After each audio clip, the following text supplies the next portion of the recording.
கர்த்தருடைய வார்த்தைக்காக நாங்கள் கடந்து செல்வோம்.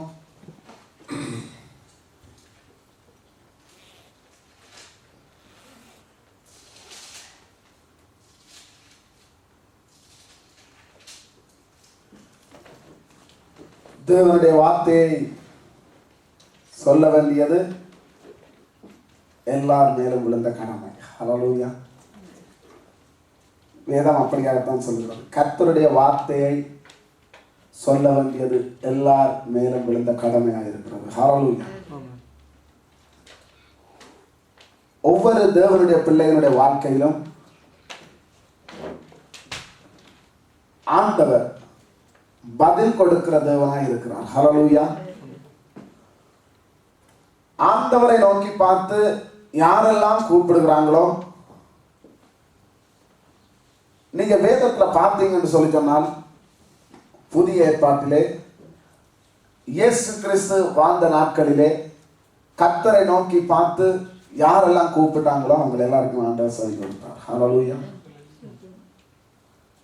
குருடராக இருக்கட்டும் சரி, சப்பானியாக இருக்கட்டும் சரி, திமிர்வாதக்காரனாக இருக்கட்டும் சரி, யாரா இருந்தாலும் ஆண்டவரை நோக்கி பார்த்து கூப்பிட்ட ஒவ்வொருவருக்கும் கர்த்தர் செவி கொடுத்தார். ஹல்லேலூயா. அதுல என்ன விசேஷம் என்று சொல்லி சொன்னால், அவருடைய சித்தத்தின்படி செய்கிற பிள்ளைகளுடைய ஜெபத்தை தான் ஆண்டவர் கேட்பார். ஆமென். கர்த்தர் எங்களுடைய வேண்டுதலுக்கு செவி கொடுக்க வேண்டும் என்று சொல்லி சொன்னால், நாங்கள் ஒவ்வொருவரும் ஆண்டவருடைய சித்தத்தை செய்கிறவர்களாக இருக்க வேண்டும். ஹல்லேலூயா. அவருடைய விருப்பத்தின்படி நாங்கள் வாழுகிறவர்களாக இருக்க வேண்டும். ஹல்லேலூயா. எல்லாரும் சைலண்டா இருக்கீங்க. 1 ஹவர்லயே குரல் அடைச்சு போச்சு.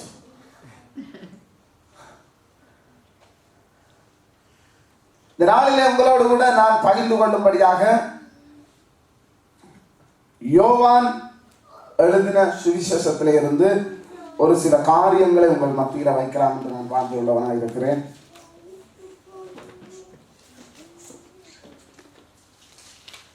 யோவான் எழுதின சுவிசேஷம் 9வது அதிகாரம். இந்த அதிகாரத்தை குறித்து அநேகமாக கிறிஸ்தவர்கள் எண்ணப்படுகிறவர்கள் எல்லாருக்கும் தெரியும். ஹல்லேலூயா. இந்த அதிகாரத்திலே இருக்கிற சம்பவத்தை குறித்து ஓரளவுக்கேனும் நாங்கள் அறிந்து வைத்திருக்கிறோம். ஹல்லேலூயா. அப்படிதான், ஓரளவுக்கேனும் நாங்கள் அறிந்து வைத்திருக்கிறோம். நாங்கள் வாசிப்போமா? 9வது அதிகாரம் 30வது வசனம் 31வது வசனம். அதற்கு அந்த மனுஷன், அவர் என் கண்களை திறந்திருந்தும் அவர் எங்கிருந்து வந்தவர் என்று நீங்கள் அறியாதிருக்கிறது ஆச்சரியமான காரியம். பாவிகளுக்கு தேவன் செவி கொடுக்கிறது இல்லை என்று அறிந்திருக்கிறோம். ஒருவன் தேவ பக்தி உள்ளவனாயிருந்து அவருக்கு சித்தமானதை செய்தால் அவனுக்கு செவி கொடுப்பார். ஆமென். ஹல்லேலூயா. ஹல்லேலூயா. பதில் கொடுக்கும் தேவன் என்று சொல்லி ஒரு தலைப்பு கொடுக்கப்பட்டிருக்கிறது. பதில் கொடுக்கும் தேவன். ஹல்லேலூயா. பாவிகளுக்கு தேவன் செவி கொடுக்கிறதில்லை என்று அறிந்திருக்கிறோம். ஒருவன் தேவ பக்தி உள்ளவனாயிருந்து அவருக்கு சித்தமானதை செய்தால் அவனுக்கு செவி கொடுப்பார். ஹல்லேலூயா. இது அந்த குருடனுடைய கூற்றாக இருக்கிறது. ஹல்லேலூயா. அந்த குருடன் பரிசேயரை பார்த்து சொல்லுகிறான். எப்படி சொல்லுகிறான்? பாவிகளுக்கு தேவன் செவி கொடுக்கிறதில்லை என்று அறிந்திருக்கிறோம். இது அவருடைய சொந்த கருத்து. ஹல்லேலூயா. அந்த குருடனுடைய சொந்த கருத்து. ஒரு பாவியாகிய மனுஷன் தன்னுடைய பாவத்தை உணர்ந்து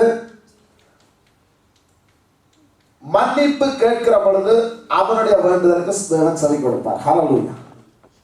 ஆமென். நாங்கள் எல்லாரும் பாவியாய்த்தான் ஒரு நாளில் வாழ்ந்தோம். பாவத்திலே வாழ்ந்திருந்தோம். தேவனை அறியாத ஜனங்களாய் வாழ்ந்திருந்தோம். சபைக்கு தூரமானவர்களாக இருந்தோம். காணி ஆட்சிக்கு புறம்பானவர்களாக இருந்தோம். ஆனால் தேவனை ஏற்றுக்கொண்ட பொழுதோ கர்த்தர் எங்கள் பாவங்கள் எல்லாவற்றையும் மன்னித்தார். எங்கள் வேண்டுதல்களுக்கு செவி கொடுத்தார். ஹல்லேலூயா. ஆமென். அப்படிதானே? இயேசு கிறிஸ்துவை விசுவாசித்து பாவ மன்னிப்புக்கு நாங்க ஞானஸ்தானம் எடுத்திருக்கிறோம். ஹல்லேலூயா. கர்த்தர் எங்களுக்கு செவி கொடுத்திருக்கிறார். ஆமென். இந்த காரியத்தை குறித்து நான் அங்கே போவதற்கு முன்பதாக இந்த அதிகாரத்திலே சில காரியங்களை உங்களோடு கூட பகிர்ந்து கொள்ள விரும்புகிறேன். முதலாம் வசனத்துல நீங்க பார்த்தீங்கன்னு சொல்லினால் வசனம் இப்படியாக சொல்லுகிறது, அவர் அப்புறம் போகையில் இயேசு கிறிஸ்து தேவாலயத்திலே நின்று ஜனங்கள் மத்தியிலே பேசிக் கொண்டிருக்கிற பொழுது அங்கே ஜனங்கள் அவருக்கு கல்லெறியும்படியாக கல்லை எடுத்த பொழுது ஆண்டவர் தேவாலயத்தை விட்டு, அங்கே முதல் அதிகாரம் கடைசி வசனம் சொல்றார், அப்பொழுது அவர் மேல் எறியும்படி கல்லுகளை எடுத்துக் கொண்டார்கள். இயேசு மறைந்து அவர்கள் நடுவே கடந்து தேவாலயத்தை விட்டு போனார். இப்படியாக ஆண்டவர் தேவாலயத்தை விட்டு வெளியே வருகிற பொழுது அவர் அப்புறம் போகையில் பிறவி குருடனாகிய ஒரு மனுஷனை கண்டார். ஹல்லேலூயா. அவர் ஒரு பிறவி குருடனை காண்கிறார். தேவாலயத்திலே இருந்து அங்க அவங்க கல்லறிய வழிகிட்ட பொழுது அவர் அங்கே தேவாலயத்திலிருந்து வழிகிட்டு போகிற பொழுது அங்கே போகிற வழியில ஒரு பிறவி குருடனை கண்டார்.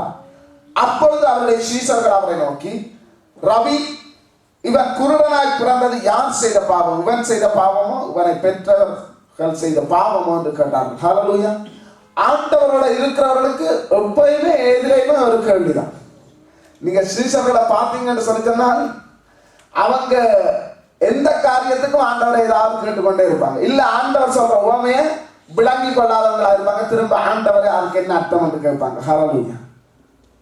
கர்த்தர் அந்த குருடனை பார்த்த பொழுது அவர் அவன் மேல் மனம் இறங்கி அவனை குணப்படுத்த வேண்டும் என்று விரும்பினார். ஆனால் இவங்கள் அவனை பார்த்த பொழுது யார் செய்த பாவம்? ஆமென். இப்படிப்பட்ட ஒரு காரியம் பிறப்பிலே வருகிற பொழுது அந்த நாட்களிலே இஸ்ரவேலர் மத்தியிலே இருந்த காரியம், இவன் பாவத்திலே பிறந்தவன். ஹல்லேலூயா. இவன் பெற்றோர்களுடைய பாவமோ அல்லது மூதாதையருடைய பாவமோ அங்கே இவனை தொடர்ந்து வந்திருக்கிறான் சொல்லி அங்கே ஒரு கருத்து இருக்கிறது. ஹல்லேலூயா. ஆகையினால்தான் அவங்கள் அதை அறிந்தவர்களாக இருந்தபடினாலே சீஷர்கள் ஆண்டவரை பார்த்து கேட்டாங்க, இவன் செய்த பாவமா அல்லது இவனுடைய பெற்றோர்கள் செய்த பாவமா என்று கேட்டாங்க. ஹல்லேலூயா.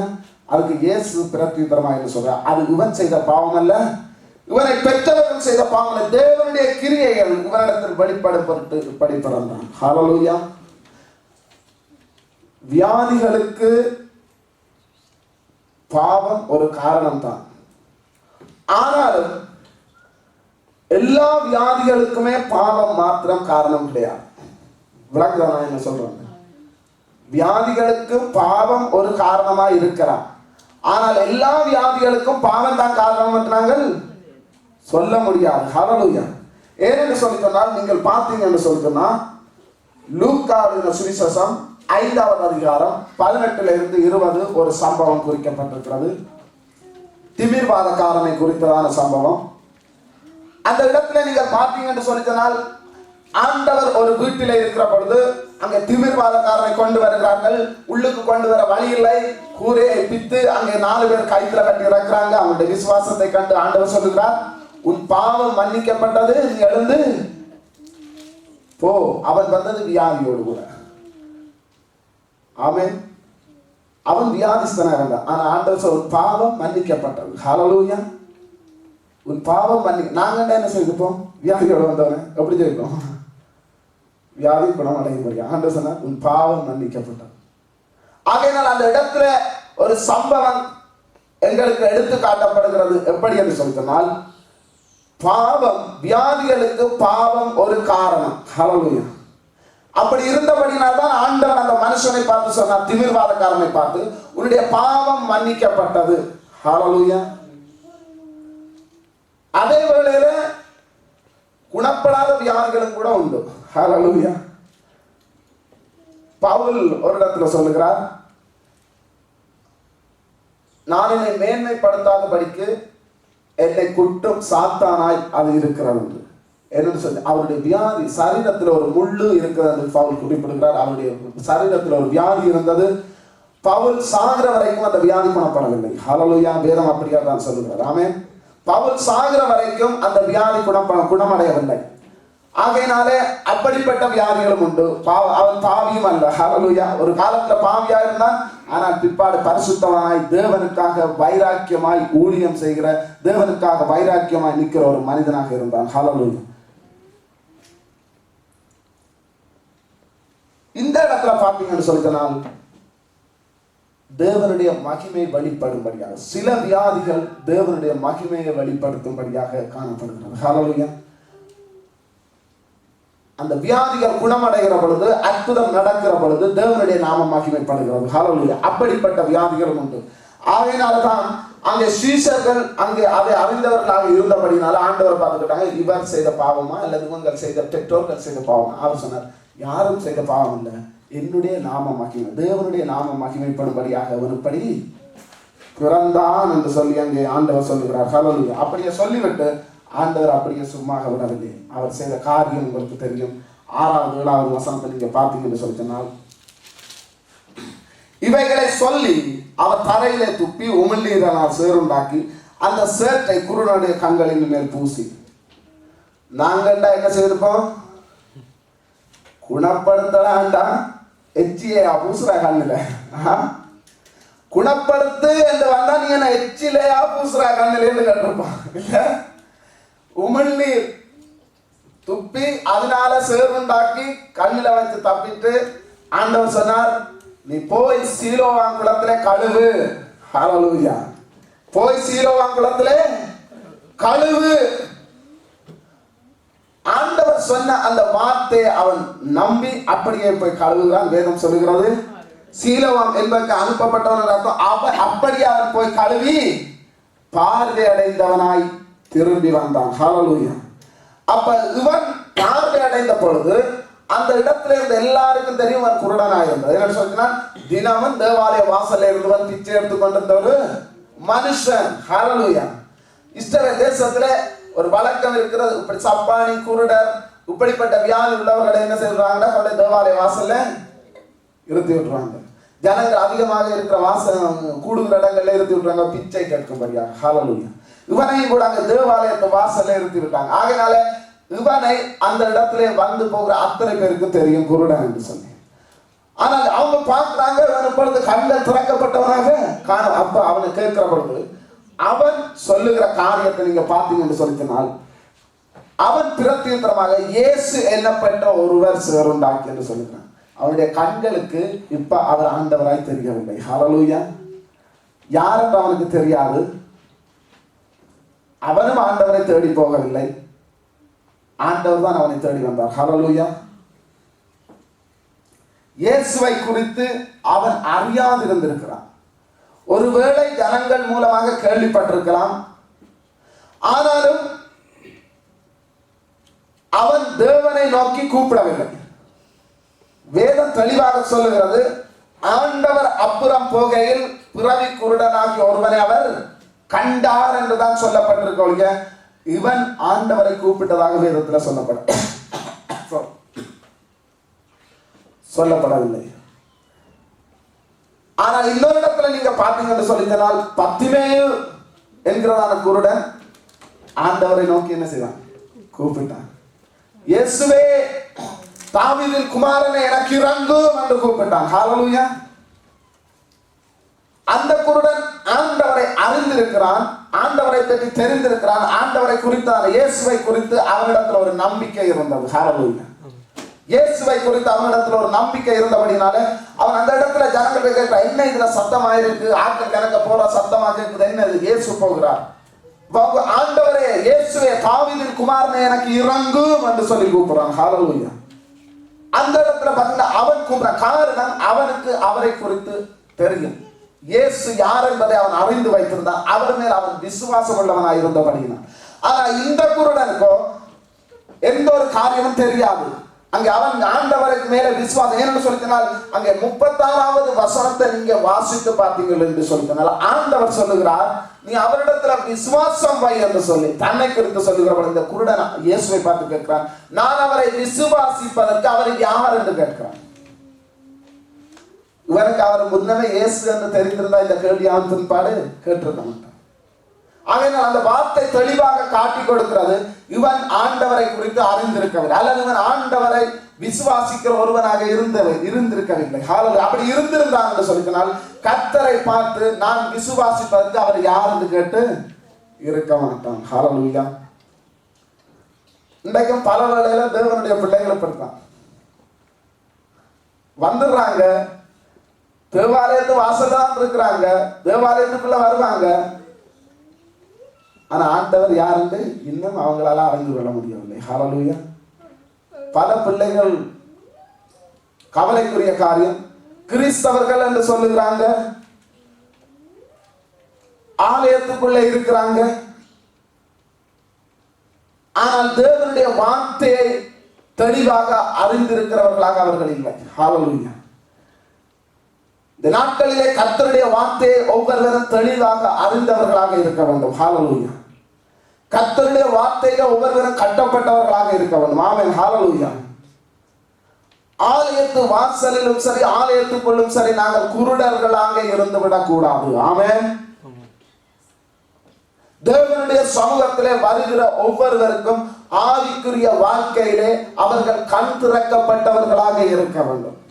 ஒவ்வொருவரும் ஒவ்வொருவருடைய ஆவிக்குரிய வாழ்க்கையிலும் கண் திறக்கப்பட்ட ஜீவியம் ஜீவிக்க வேண்டும் என்பது தேவனுடைய விருப்பமாக இருக்கிறார். ஹல்லேலூயா.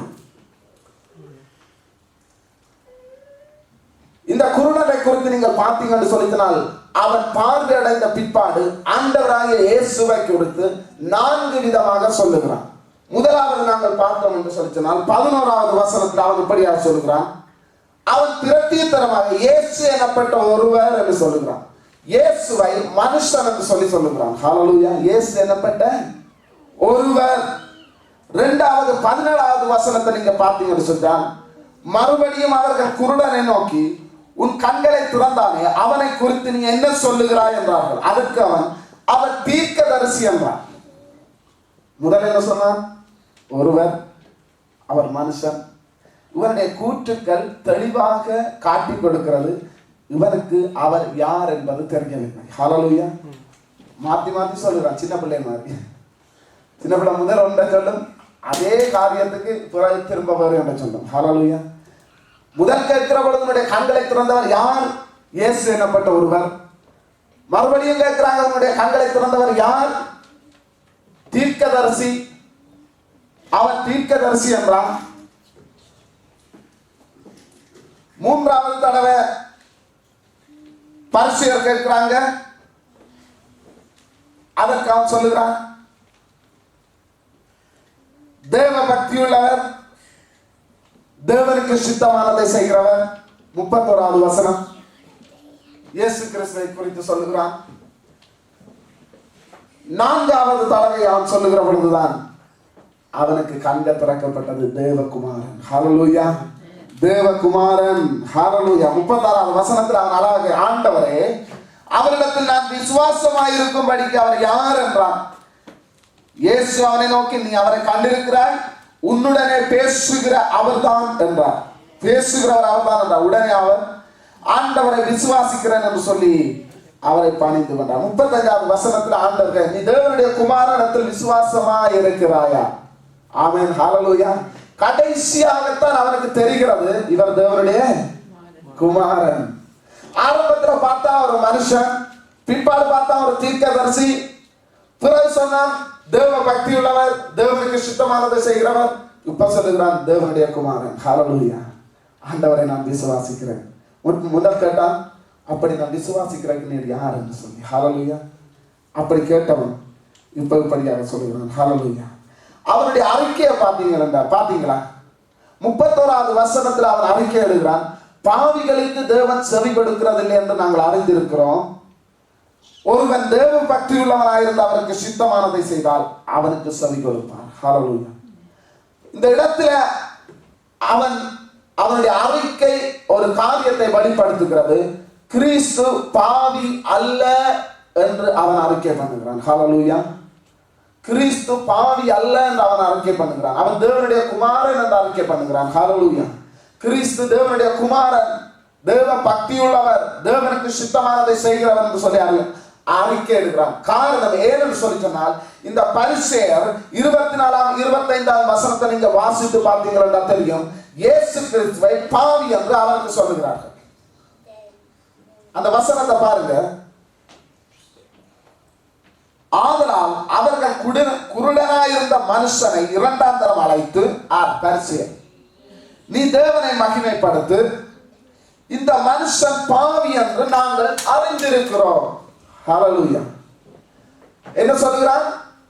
இயேசு கிறிஸ்துவை பரிசேயர் சொல்லுகிறார்கள், இந்த மனுஷன் பாவி என்று நாங்கள் அறிந்திருக்கிறோம். அதற்கு அவன் சொல்லுகிறான் பாருங்க, அவன் கிரத்தித்தனமாக அவர் பாவி என்று எனக்கு தெரியாது, பாவி என்று எனக்கு தெரியாது என்று சொல்லுகிறான். ஹல்லேலூயா. அந்த இடத்துல அவர் யார், பாவியா இல்லையான்னு தெரியாது சொல்கிறான். ஆனால் 3-4 வசனம் கழித்து பார்த்தீங்கன்னு சொல்லிட்டு அவன் அறிக்கையிடுகிறான், அவர் பாவி அல்ல. ஹல்லேலூயா. ஏன்னு சொல்லினால் பாவிகளுக்கு தேவன் செவி கொடுக்க மாட்டார். ஹல்லேலூயா. அவையினாலே அவருக்கு தேவன் செவி கொடுத்திருக்கிறார். அவருடைய வேண்டுதலுக்கு செவி கொடுத்து எனக்கு தேவன் சுகத்தை தந்திருக்கிறார். ஹல்லேலூயா. ஆகையினால் அவன் அறிக்கையிடுகிறான், அவர் பாவி அல்ல, பாவிகளுக்கு தேவன் செவி கொடுக்கிறது இல்லை என்பதை நாங்கள் அறிந்திருக்கிறோம். ஒருவன் தேவ பக்தி உள்ளவனாயிருந்து கர்த்தருக்கு சித்தமானதை செய்தால் அவனுடைய வாழ்க்கையில கர்த்தர் அவனுக்கு செவி கொடுப்பார். ஹல்லேலூயா. பிரியமான சகோதரனே சகோதரியே, நாங்கள் தேவ பக்தி உள்ளவர்களாக கர்த்தருக்கு சித்தமானதை செய்கிறவர்களாக இருந்தோம் என்று சொன்னால் கர்த்தர் எங்களுடைய வாழ்க்கையில செவி கொடுப்பார். ஹல்லேலூயா. நாங்கள் எப்படிப்பட்டவர்களாக இருக்கிறோம்? தேவனுக்கு சித்தமானவை செய்கிறோமா? தேவ பக்தி உள்ளவர்களாக நாங்கள் இருக்கிறோமா? ஹல்லேலூயா. தேவ பக்தி உள்ள மனுஷர்களாக நாங்கள் இருக்கிறோமா? தேவனுக்கு சித்தமானதை நாங்கள் செய்கிறோமா? வேதம் சொல்லுகிறது, தேவ பக்தி உள்ளவனாக இருந்து தேவனுக்கு சித்தமானதை செய்கிற போது கர்த்தர் எங்களுக்கு செவி கொடுக்கிறார். ஹல்லேலூயா. அந்த இடத்துல அவன் தன்னை குறித்து அவன் சொல்லவில்லை, ஆண்டவராகிய இயேசு கிறிஸ்துவை குறித்து சொல்லுகிறான். இயேசு கிறிஸ்து தேவனை நோக்கி பார்த்து கூப்பிட்ட பொழுது அங்கே பிதாவாகிய தேவன் அங்கே அவனுக்கு சுகத்தை கொடுத்தார். ஹல்லேலூயா.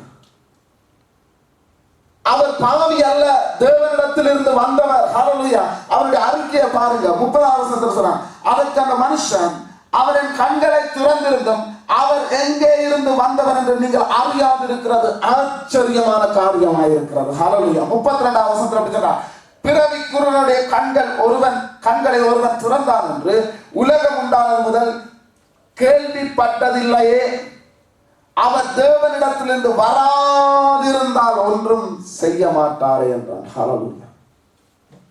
ஆமென். அவன் சொல்றான், அவன் தேவனிடத்திலே இருந்து வராதிருந்தால், அப்படி அந்த கூற்றுடைய அர்த்தம், அவர் தேவனிடத்திலிருந்து வந்தவர். ஹல்லேலூயா. தேவனுடைய குமாரன். ஹல்லேலூயா. அவன் இப்படி அதை அறிக்கை. ஆனால் அவனுடைய தாய் தகப்பனை பார்த்தீங்கன்னு சொல்லிட்டேன்னா அவங்க தமிழ் தெரியாது. பெரிய பாட்டு. அவனை பெற்ற தாய் தகப்பனையும் ஜூதர்கள் கூப்பிட்டு கேட்கிறாங்க, உன்னுடைய மகன் குருடன் தானா? அவங்க சொன்னாங்க, யா, பிறந்ததுல இருந்து அவன் குருடன் தான், அதை நாங்கள் அறிந்திருக்கிறோம். இப்ப பார்க்கிறான், ஆனா அப்படி எங்களுக்கு தெரியாது. வேதம் தெளிவாக சொல்லுகிறார், அவர்கள் ஜூதருக்கு பயந்ததினால் அப்படி சொன்னாங்க. ஹல்லேலூயா. அந்த குருடனுடைய தாய் தகப்பன்மார்கள் ஜூதருக்கு பயந்தபடியினாலே, ஏனென்று சொல்லினால் இயேசுவை தேவன் என்று ஒருவரும் சொல்லக்கூடாது என்று சொல்லி ஜூதர்கள் கட்டளையிட்டு இருந்தார்கள். ஹல்லேலூயா. அப்படி இயேசுவை மகிமைப்படுத்த தேவாலயத்தை விட்டு புறம்பே தள்ளி விடுவார்கள். அப்படிப்பட்ட ஒரு பயம் அங்கே இருந்தபடியினாலே அவர்கள் இயேசுதான் என்னுடைய மகனை குணப்படுத்தினது என்பது தெரிந்திருந்தும் அவங்க அதை சொல்லவில்லை. இன்றைக்கு அநேக கிறிஸ்தவர்கள் பாத்தீங்கன்னு சொல்லிச்சுன்னா உலகத்துக்கு பயப்படுறவங்க. ஹல்லேலூயா. சட்டத்துக்கு பயப்படுறவங்க. ஹல்லேலூயா. அவன் என்ன சொல்லிடுவானோ, இவன் என்ன சொல்லிடுவானோ, பைபிளை தூக்கி கொண்டு போன அல்லேலூயா கூட்டம் என்று சொல்லிடுவானோ. இந்த குருனுடைய தாய் தகப்பன் ஆண்டவரை நோக்கி பார்க்கிறதில்ல, உலகத்தை நோக்கி பார்க்கிறவர்களாக. ஹல்லேலூயா. ஆண்டவர் சொன்னார், என்னை நோக்கி பாருப்பா, நீ உலகத்தை நோக்கி பார்க்காத. ஹல்லேலூயா. இந்த அநேக கிறிஸ்தவருடைய வாழ்க்கையை பார்த்தீங்கன்னு சொல்லி சொன்னால் கர்த்தருக்கு பயப்படுகிறோமோ இல்லையோ உலகத்துக்கு பயப்படுவாங்க. ஹல்லேலூயா. ஆண்டவருக்கு பயப்படுகிறதெல்லாம் இல்லை, அதெல்லாம் அப்புறம். அவர்கிட்ட மன்னிப்பு கேட்ட எல்லாத்தையும் மன்னிச்சிடுவார். ஆனா உலகத்துக்கு பயம், நக்கல் அடிச்சிருவாங்க, ஏளனம் பண்ணிடுவாங்க. என்னடா நீங்க அல்லேலூயா கூட்டத்துக்கு போற,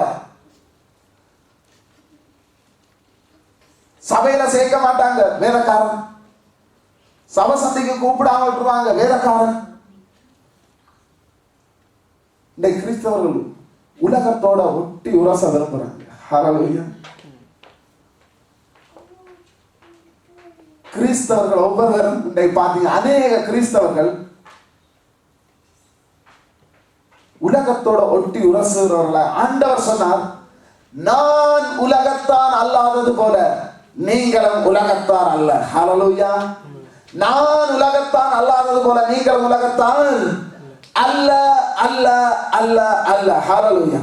ஆகையினால தேவனுடைய நாமத்தை எந்த இடத்திலும் எப்பொழுதும் மகிமைப்படுத்தக்கூடியவர்களாக நாங்கள் இருக்க வேண்டும். ஹல்லேலூயா. ஒரு தேவ பக்தி உள்ள மனுஷன், தேவனுக்கு சித்தமானதை செய்கிற மனுஷன் எந்த இடத்திலும் யார் முன்னிலையிலும் தேவனுடைய நாமத்தை மகிமைப்படுத்துவான். ஹல்லேலூயா.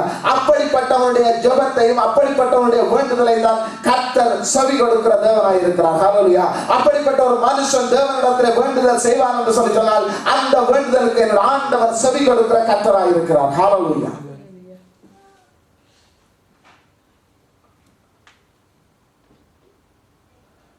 தேவனுடைய கட்டளைகளையும் தேவனுடைய வாக்குத்தத்தங்களையும் தேவனுக்கு பயப்படுகிற மனுஷன், தேவ பக்தியுள்ள மனுஷன் என்னாலும் கை கொள்ளுகிறவனாக இருக்கிறான். ஹல்லேலூயா. ஆமென். தேவனுடைய கட்டளைகளும் தேவனுடைய வாக்குத்தத்தங்களும் தான் ஒரு மனுஷனை தேவனுக்கு நேராக நடத்துகிறது. தேவனுடைய வார்த்தை ஒரு மனுஷன் கை கொள்ளாதே போனால் அவனிடத்தில் தேவ பக்தி இருக்காது. அவன் தேவனுக்கு சித்தமானதை செய்ய மாட்டான். ஆனால் வேதமோ தெளிவாக சொல்லுகிறது, அவருக்கு பயந்து அவரின் மேல் பக்தி வைராக்கியம் கொண்டு அவருக்கு சித்தமானதை செய்கிற மனுஷனுடைய ஜெபத்தை ஆண்டவர் கேட்கிறார். ஹல்லேலூயா. அப்படிப்பட்டவனுடைய வேண்டுதலை தேவன் செவி கொடுக்கிறார். அப்படிப்பட்ட மனுஷனுடைய வேண்டுதல்களுக்கு தேவன் செவி கொடுத்து அவனுடைய வாழ்க்கையில எல்லாவற்றையும் செய்ய வல்லமை உள்ள தேவனாய் இருக்கிறார். ஆமென்.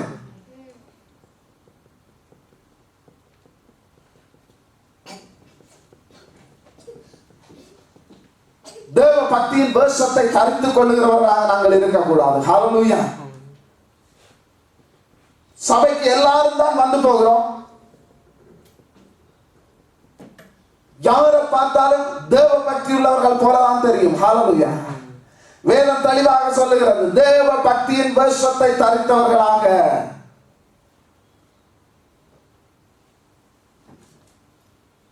வெளியில பார்த்தா பரிசுத்தவான், வெளியில பார்த்தா தேவ பக்தி நிறைந்த மனுஷன், வெளியில பார்த்தா தேவனை ஆராதிக்கிறவர், வெளியில பார்த்தா தேவனுடைய காரியங்களில தன்னை முற்றிலுமாக அர்ப்பணிக்கிற மனுஷன்.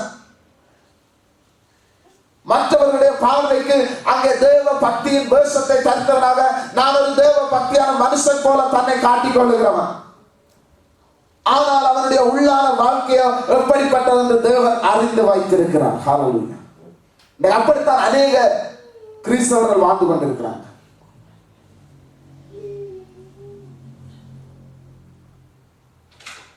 உண்மையான தேவ பக்தி உள்ளவர்களாக நாங்கள் இருக்க வேண்டும். ஹல்லேலூயா. கர்த்தருடைய வார்த்தையை கைக்கொள்ளுகிற மனுஷன் உண்மையிலேயே தேவ பக்தி உள்ள ஒரு மனுஷனாக காணப்படுவான். தேவனுடைய வார்த்தையின்படி வாழுகிற ஒரு மனுஷன், தேவனுடைய வார்த்தையின்படி வாழ அங்கே தன்னை நடத்தி கொண்டு போகிற ஒரு மனுஷனுடைய வாழ்க்கையில தேவ பக்தி எப்பொழுதும் உண்டு. அவன் தேவனுக்கு பயந்த மனுஷனாக இருப்பான், தேவனுக்கு சித்தமானதை செய்வான். ஹல்லேலூயா. கர்த்தருடைய சித்தத்தை எப்படி அறிந்து கொள்கிறது? எங்கள் கரங்களிலே கொடுத்திருக்கிறார் ஆண்டவர். ஹல்லேலூயா.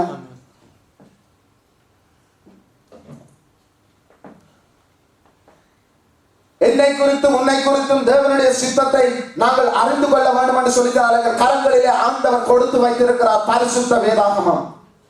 அதனுள்ளே தான் எங்களுடைய சித்தம் இருக்கிறது. ஹல்லேலூயா. எங்களை குறித்ததான தேவனுடைய சித்தம் அதற்குள்ளே காணப்படுகிறது. ஆமென். அதை நாங்கள் வாசிக்கிற பொழுது கர்த்தர் எங்களுக்கு தெளிவாக அதை வெளிப்படுத்துவார். அதை விட்டுட்டு எல்லார்ட்டையும் கொண்டு போய் தலையை கொடுக்குறதில்ல. இன்னைக்கு அது ஒரு ஃபேஷனா போயிட்டு யார் வந்தாலும் தலையை கொடுக்கணும். ஒரு ஜெபிச்சு சொல்லி விடுறீங்களா கர்த்தர் என்ன சொல்லுறாரு? யோசியக்காரன் லெவலுக்கு ஊழியக்காரனை கொண்டு போயாச்சு. யோசியக்காரன் லெவலுக்கு ஊழியக்காரனை கொண்டு போயாச்சு. இந்த கிறிஸ்தவர்கள் அவங்களே சபைக்காரன் இருக்கிறாங்க. அவங்களுக்கு அவங்க போதர் மேல நம்பிக்கை கிடையாது. அதனாலதான் வாரவங்கள்ட்ட தலையை கொடுத்து என்ன குறித்து ஆண்டவர் என்ன சொல்லுகிறார், உன்னை குறித்து ஆண்டவர் என்ன சொல்லுகிறார் என்பதை ஆண்டவர் ஏற்கனவே சொல்லிவிட்டார். அது போதாதான் நீ முழங்கால இருந்து ஆண்டவர்கிட்ட கேட்டுக்கொள். ஹல்லேலூயா. ஆண்டவர் உன்னுடைய காரியத்தை சொல்வார், உன்னை குறித்ததான காரியத்தை சொல்லுவார். அதை விட்டுட்டு எல்லார்ட்டையும் கொண்டு போய் தலையை கொடுக்கிறாங்க. அவங்க தங்களுக்கு விருப்பமானதை சொல்லிட்டு போயிடுவாங்க. உன்னுடைய போதகர் ஒருவர் மாத்திரமே, உன்னுடைய தகப்பன் ஒருவர் மாத்திரமே உண்மையில கரிசனை உள்ளவராக இருக்கிறபடினால் அவர் உன்னை குறித்ததான காரியத்தை சொல்லுவார். ஹல்லேலூயா. கர்த்தர் உன்னை குறித்ததான பொறுப்பை உன்னுடைய போதகர் கரத்திலே கொடுத்து வைத்திருக்கிறார். ஹல்லேலூயா. அவருடைய கரத்திலே தான் உன்னை கொடுத்து வைத்திருக்கிறார். யாரோ ஒரு கெஸ்டா வந்து போறவருடைய கரத்திலே அங்கே ஆண்டவரங்களை கொடுக்கவில்லை. ஒவ்வொரு சபையிலும் ஒவ்வொரு போதகரை நியமித்து, ஒரு தகப்பன், ஆவிக்குரிய தகப்பனை நியமித்து அவருடைய கரத்திலே ஒவ்வொரு விசுவாசிகளையும் ஆண்டவர் கொடுத்து வைத்திருக்கிறார். ஹல்லேலூயா. ஆகையினாலே அந்த தகப்பனுக்கு இருக்கிறதான கரிசனை வந்து போகிற யாருக்கும் இருக்காது. ஆகையினால அவசரப்பட்டு தலையை கொடுத்து மாறிச்சாரை வந்த வார்த்தைக்கு ஏதாவது சொல்லிட்டு போயிடுவாங்க.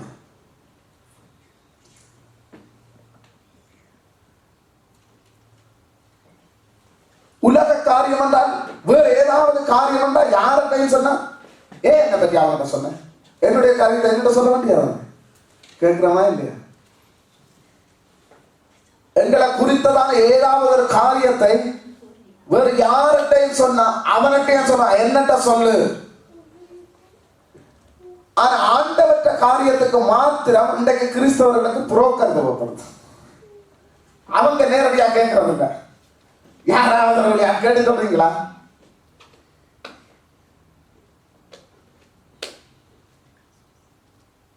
இந்த ஊழியக்காரர் எல்லாம் விசுவாசிகளுடைய பார்வையில புரோக்கர். அவங்களுக்கு நேர கேட்க டைம் இல்லை, ஆண்டவரோட உறவாட டைம் இல்லை அவங்களுக்கு. என்னை குறித்து ஆண்டவரே என்ன சித்தம் வைத்திருக்கிறேன் சொல்லும் அப்பா என்று சொல்லி அவரை பார்த்து நேரடியாக கேட்க அவங்களுக்கு எல்லாம் டைம் இல்லை, பிஸி. ஆகையினால ஊழியக்காரர் வர்றாரு, இடையில ஏஜென்ட்.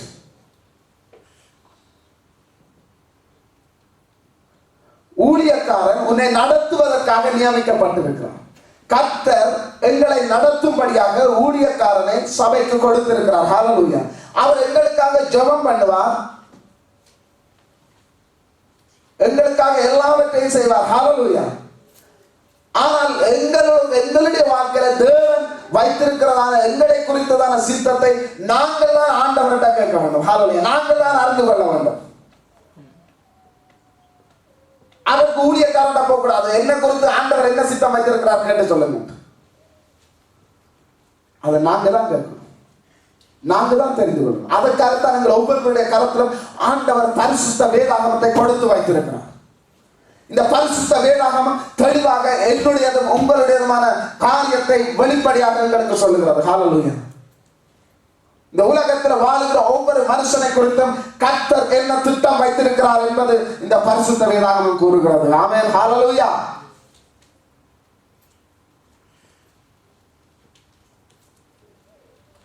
ஆகையினாலே தேவனுடைய சித்தத்தை அறிந்தவர்களாக அந்த சித்தத்தின்படி வாழுகிற பொழுது ஆண்டவர் எங்களுடைய வேண்டுதல்களுக்கு செவி கொடுக்கிறார்.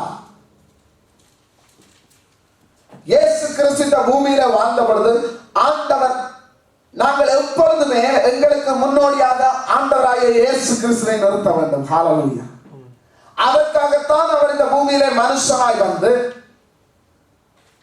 எங்களுக்கு எங்களுக்காக இந்த பூமியில வாழ்ந்து வாழ்ந்து காட்டி விட்டு போனார். ஹல்லேலூயா.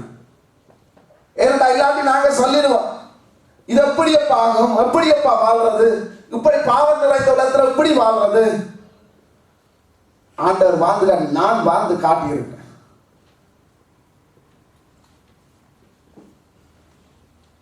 இந்த பூமியில வாழ்ந்த பொழுதெல்லாம் அவர் தேவனுக்கு சித்தமானதே செய்தார். ஹல்லேலூயா.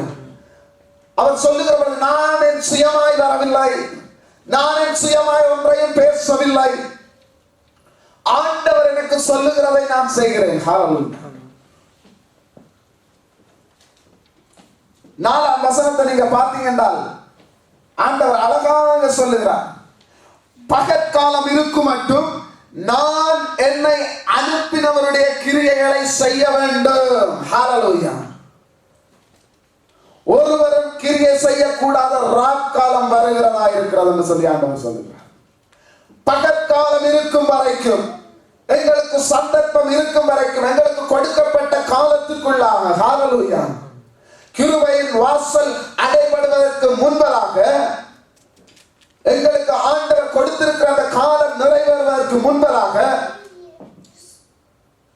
ஆண்டவருடைய கிரியைகளை செய்ய வேண்டும். இயேசு அப்படியாத்தான் சொன்னார், நான் என்னை அனுப்பினவருடைய கிரியைகளை செய்ய வேண்டும், என்னை அனுப்பின பிதாவுடைய சித்தத்தை நான் இந்த பூமியிலே செய்ய வேண்டும், என்னையும் உங்களையும் ரட்சித்த அந்த தேவனுடைய சித்தத்தை இந்த பூமியிலே நாங்கள் நடப்பிக்க வேண்டும், என்னையும் உங்களையும் ரட்சித்த அந்த தேவன் மேல் நாங்கள் பக்தி வைராக்கியம் உள்ள ஜனங்களாய் வாழ வேண்டும், அவருக்காக நாங்கள் பக்தி வைராக்கியத்தோடு நிற்கிறவர்களாக இருக்க வேண்டும். ஹல்லேலூயா. இந்த பூமியிலே வாழ்ந்து வாழுகிற ஒவ்வொரு நாட்களிலும் சரி, இந்த பூமியில வாழுகிற ஒவ்வொரு நாட்களிலும் கர்த்தருடைய சித்தத்தை நிறைவேற்றுகிற பிள்ளைகளாக இருக்க வேண்டும். ஆமென். ஹல்லேலூயா.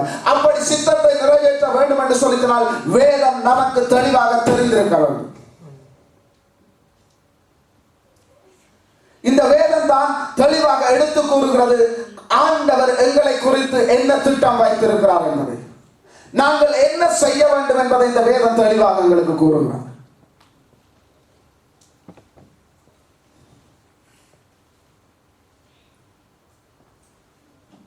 இஸ்ரவேல் ஜனங்களுடைய வாழ்க்கையில் நீங்கள் ஒரு காரியத்தை கவனித்து பார்ப்பீர்களானால், ஆண்டவர் சீனாய் மலையின் அடிவாரத்திலே கட்டளைகளை கொடுக்கும்படியாக மோசேயை வர சொல்லுகிற பொழுது, ஜனங்களை பரிசுத்தப்படுத்தி நாளைய தினத்திலே வந்து நில் என்று சொல்லுகிற பொழுது, ஜனங்கள் மோசேயை பார்த்து சொன்னதான ஒரு காரியம், நீர் பேசும், நீர் ஆண்டவர்கிட்ட போ, நீர் பேசும், நாங்கள் பேசவில்லை. அப்படித்தான் கிறிஸ்தவங்க சொல்றாங்க, நாங்க பேசல, நாங்க வாரம் தசமாவம் போடுறோம், காணிக்க போடுறோம், வேணுண்டையில வந்து அடிச்சுட்டு போறோம், வாசிச்சுட்டு போறோம், பாடிட்டு போறோம், மித்த எல்லாத்தையும் நீரே கேட்டுக்கொள்ளும்.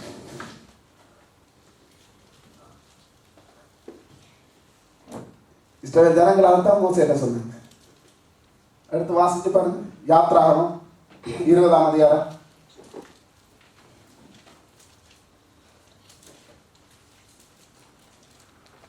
18-19. ஜனங்கள் எல்லாரும் இடிமுழக்கங்களையும் மின்னல்களையும் எக்கால சத்தத்தையும் மழை புகைகிறதையும் கண்டார்கள். அதைக் கண்டு ஜனங்கள் பின்வாங்கி தூரத்திலே நின்று மோசேயை நோக்கி, நீர் எங்களோட பேசும், நாங்கள் கேட்போம். ஆமென். ஹல்லேலூயா. நீர் எங்களோட பேசும், நாங்கள் கேட்போம். அவங்க ஆண்டவர் இறங்கி வந்த பொழுது அந்த மலையை சுற்றிலும் இடி முழக்கங்கள், மின்னல்கள், எக்கால சத்தம், மலையெல்லாம் புயற கண்டோட தான் பயந்துட்டாங்க. யாரையப்பா பார்த்து நீ பயப்படுற? உன்னை எகிப்து தேசத்திலிருந்து அழைத்து வந்த உன்னுடைய தகப்பன். ஹல்லேலூயா. யாரை பார்த்து நீ பயப்படுற? நீ பயப்பட வேண்டிய காரணம் என்ன? அவரும் தகப்பன் அல்லவா, அவரும் பிதாவல்லவா, எகிப்து தேசத்திலிருந்து அழைத்து வந்த தேவன் அல்லவா, அப்புறமே நாங்கள் பயப்பட வேண்டும்? இந்த உலகத்திலே பாவ சேற்றிலே வாழ்ந்து கொண்டிருந்த எங்களை ரட்சித்த தேவன் அல்லவா, அவரோடு பேசுவதற்கு நாங்களே பயப்பட வேண்டும்? அவருடைய சித்தத்தை அறிந்து கொள்வதற்கு நாங்களே தயக்கம்? ஹல்லேலூயா. இந்த ஜனங்கள் பயப்பட்டாங்க. பயப்பட்டு மோசேக்கு சொல்றாங்க, மோசே நீர் எங்களோடு பேசும் நாங்கள் கேட்போம், தேவன் எங்களோட பேசாதிருப்பாராக. ஹalleluya. நல்லா போச்சு போ.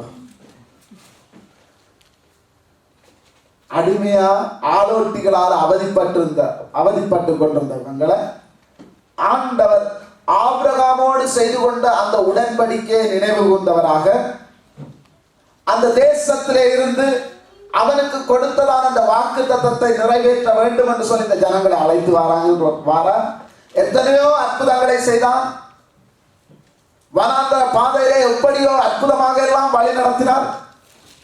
ஆனா இப்ப சொல்றாங்க தேவன் பேசாதிருப்பாராக. நல்லா இருக்கு விளையாட்டு. இன்றைக்கு விசுவாசிகளுடைய நிலைமையும் அப்படித்தான் இருக்கிறது. ஹalleluya. ஆண்டவர் பேசினால் செத்து போயிடுவோம் சொன்னாங்க.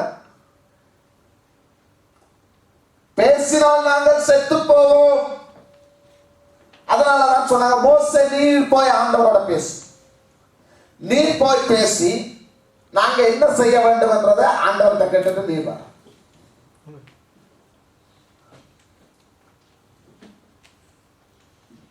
விசுவாசிகள் ரொம்பவே பைபிள் படிக்கிறாங்க போல. அதனாலதான் அதிகம் பேர் இதை படிச்சு அதே மாதிரி நாங்க ஆண்டவர்கிட்ட பேசுறோம், நாங்க எப்படி பேசுறோம். நம்ம மீட்ட தேவன், எங்களை ரட்சித்த தேவன், எங்களை கரம் பிடித்து வழி நடத்தி வருகிற தேவன், அவரோடு பேசுவதற்கு நாங்களே பயப்பட வேண்டும். ஹalleluya.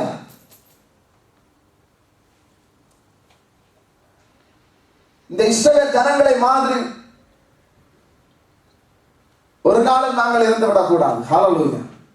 எங்களை குறித்ததான சித்தத்தை, என்னை குறித்ததான காரியத்தை தேவன் எனக்கு சொல்லும்படியாக நான் தேவனுடைய பாதத்தில் இருக்க வேண்டும். ஹalleluya. அப்படி இருக்கிற பொழுதுதான் அவருடைய சித்தத்தை என்னுடைய வாழ்க்கையில நான் நிறைவேற்ற முடியும், அவருடைய திட்டத்தை நான் நடப்பிக்க முடியும். ஹalleluya. அவருக்கு நான் பக்தியோடு கூட ஆராதனை செய்ய முடியும். ஹalleluya. தேவனிடத்தில் நான் விசுவாசமாய் இருக்கிற பொழுதுதான் பக்தியோடு கூட அவரை ஆராதிக்க முடியும். அப்படிப்பட்ட ஒரு மனுஷனுடைய வேண்டுதல்களுக்கு தான் தேவன் செவி கொடுக்கிறார் என்று சொல்லி அந்த குருடன் அறிக்கை எடுக்கிறான். ஹalleluya. அவன் இதற்கு முன்பு தேவனை அறிந்திருக்கவில்லை. ஆனாலும் அவனுடைய அறிக்கையை பார்த்தீங்க, தேவ பக்தி உள்ளவராயிருந்து அவருக்கு சித்தமானதை செய்தால் அவர் செவி கொடுத்தார். விசுவாச அறிக்கை. ஹalleluya. ஆண்டவர் எங்கள் மத்தியில விரும்புகிற காரியம் அதுதான். நானும் நீங்களும் எப்பொழுதுமே தேவ பக்தியுள்ள மனுஷர்களாக வாழ வேண்டும். ஹalleluya. அவருடைய சித்தத்தை இந்த பூமியிலே நடப்பிக்கிற ஒரு கூட்டமாக இருக்க வேண்டும் என்பது தேவனுடைய விருப்பம். அவருடைய திட்டத்தை இந்த பூமியிலே நடப்பிக்க வேண்டும் என்பது தேவனுடைய விருப்பம். என்ன அவருடைய திட்டம்? தேவனுடைய ராஜ்யத்தை இந்த பூமியிலே நாங்கள் கட்டுகிறவர்களாக இருக்க வேண்டும். ஹalleluya. தேவனுடைய ராஜ்யத்துக்காக இந்த பூமியில நாங்கள் உழைக்கிறவர்களாக இருக்க வேண்டும். ஆமென். ஹalleluya. அதற்காகவே தேவன் என்னையும் உங்களையும் இந்த நாட்களிலே அழைத்து வந்து இந்த ஆலயத்திலே வைத்திருக்கிறார். தன்னுடைய விலையேற பெற்ற ரத்தத்தை சிந்தினதும் அதற்காகவே. ஏதோ நாங்கள் சும்மா வந்தோம் போனோம் என்று இருந்து விடக்கூடாது. அப்படி இருப்பதற்காக தேவன் எங்களை அழைத்து வந்து இந்த இடத்துல வைக்கவில்லை. எத்தனையோ மக்கள் உலகத்தில் இருந்த பொழுதிலும் ஆண்டவருடைய கண்களிலே எங்களுக்கு கிருபை கிடைத்ததுண்டானால் அதற்கு காரணம் அவருடைய காரியத்தை செய்யும்படியாக, தேவனுடைய சித்தத்தை இந்த பூமியில நிறைவேற்றும்படியாகவே தேவன் என்னை உங்களை அழைத்து வந்திருக்கிறார். அப்படிப்பட்ட ஒரு ஜீவியை ஜீவிக்கிற பொழுதுதான் நாங்கள் எந்த வேளையிலும் ஆண்டவரை நோக்கி பார்த்து அப்பா என்று கூப்பிடுகிற பொழுது அவர் எங்களுக்கு செவி கொடுக்கிறார். ஹalleluya.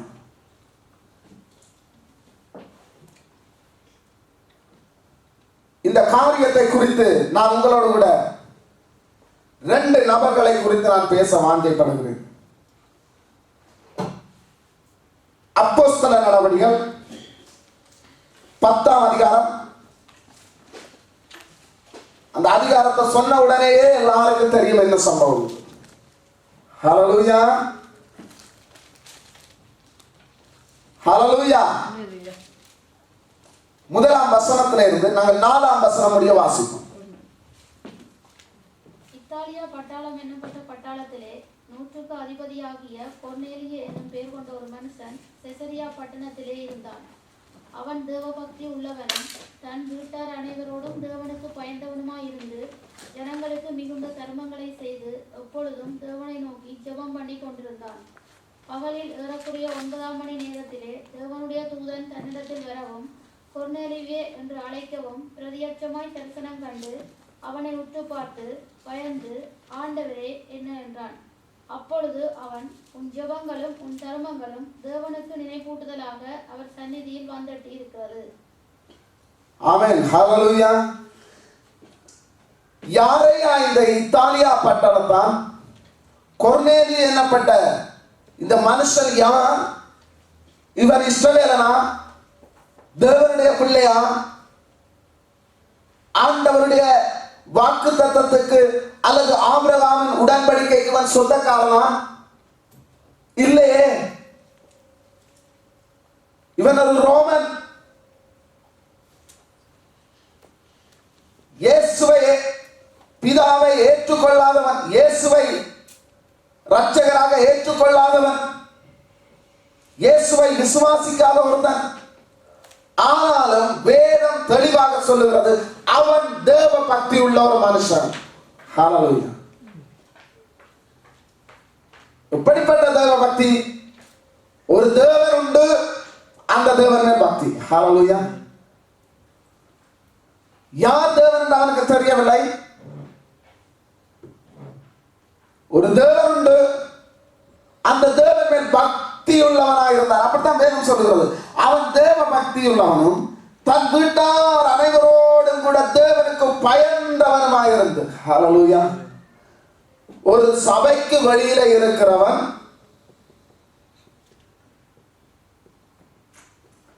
தேவனுடைய பிள்ளை எண்ணப்படாதவன் தேவனுக்கு பயந்து நடக்கிறான். ஹalleluya. ஆனா இன்றைக்கு சபைக்குள்ள இருக்கிறவங்களுக்கு தேவனுக்கு பயம் கிடையாது. தேவ பக்தியும் கிடையாது, தேவ பயமும் கிடையாது.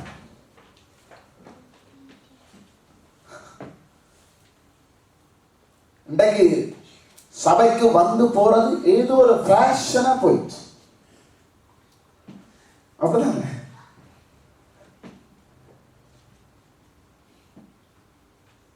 ஒவ்வொருவரும் இதை கேட்டுக்கொண்டிருக்கிற ஒவ்வொருவரும் நாங்கள் எங்களுடைய வாழ்க்கையை நாங்கள் சிந்தித்து ஆராய்ந்து பார்ப்போம் என்று சொல்லி சொன்னார். கொர்நேலியுடைய வாழ்க்கையிலே இருந்ததால் அந்த தேவ பக்தி, அந்த தேவ பயம் எங்களுடைய வாழ்க்கையில இருக்கா? நாங்கள் தேவனுடைய பிள்ளைகள், தேவனுடைய சொந்த ரத்தத்தினாலே சம்பாதிக்கப்பட்ட ஜனங்கள். ஆனால் அவனோ பிரஜாதியா. அந்த பிரஜாதியானிடத்திலே இருக்கிற அந்த தேவ பக்தி, தேவ பயம் தேவனுடைய பிள்ளைகளாகிய எங்களிடத்தில் உண்டா?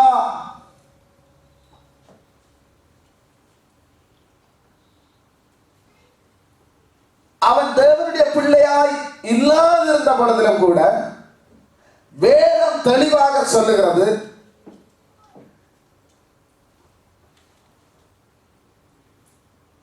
பகலிலே வேதம் தெளிவாக சொல்லுகிற பாருங்க 4ஆம் வசனத்திலே ஆண்டவர் அந்த தூதன் என்று சொல்ற உன் ஜெபங்களும் உன் தர்மங்களும் தேவனுக்கு நினைப்பூட்டுதலாக அவர் சன்னதியில் வந்துட்டி இருக்கிறது. ஹalleluya. தேவ பக்தி உள்ளவன் தன் வீட்டார் அனைவரோடு தேவனுக்கு பயந்தவருமான ஜனங்களுக்கு மிகுந்த தர்மங்களை செய்து எப்பொழுதும் தேவனை நோக்கி ஜெபம் பண்ணி கொண்டிருந்தான். ஹalleluya. தேவனை நோக்கி இருக்கு. ஆனா அவன் எந்த தேவனை நோக்கி ஜெபம் பண்ணான்னு தெரியல. அதனாலதான் ஆண்டவர் தூதனை அனுப்பினார். ஹalleluya. அவனிடம் ஒரு விசுவாசம் இருந்தது. இந்த உலகத்தை எல்லாம் உருவாக்கின ஒரு ஆண்டவர் இருக்கிறார். அவர் யார் என்று தெரியாது, அவனுக்கு தெரியாத அந்த ஆண்டவர் மேலே பக்தி வைராக்கியம் உள்ளவனாக, அவருக்கு பயந்தவனாக, ஜனங்களுக்கு தான தர்மம் செய்வனாக, ஜெபம் பண்ணுகிறவனாக இருந்தான். ஹalleluya. ஆகையினால்தான் அவன் ஆண்டவருடைய பிள்ளையா இராத பொழுதிலும் கூட அவனுடைய இப்படிப்பட்ட இருந்ததான காரியம் பரத்தில் இருந்ததான அந்த தூதனை இறங்கி வர செய்தது. ஹல்லேலூயா, ஆமென், ஹல்லேலூயா. இன்றைக்கு எங்களுடைய வாழ்க்கையில எங்களுடைய ஜெபங்கள் மேல போகின்றதா? தூதரை இறங்கி வர பண்ணுகிறதா?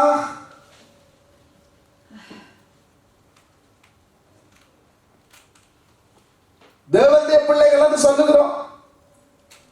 ஒரு தூதனை ஆகிலும் அங்க இருந்து இறங்கி வர பண்ணிச்சா?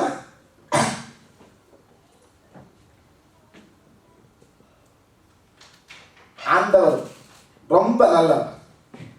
அவருக்கு தெரியும் அவன் அங்க இருக்கிறபடியா தான் அந்த தூதரண்டாலும் நல்லா இருக்கிறான்.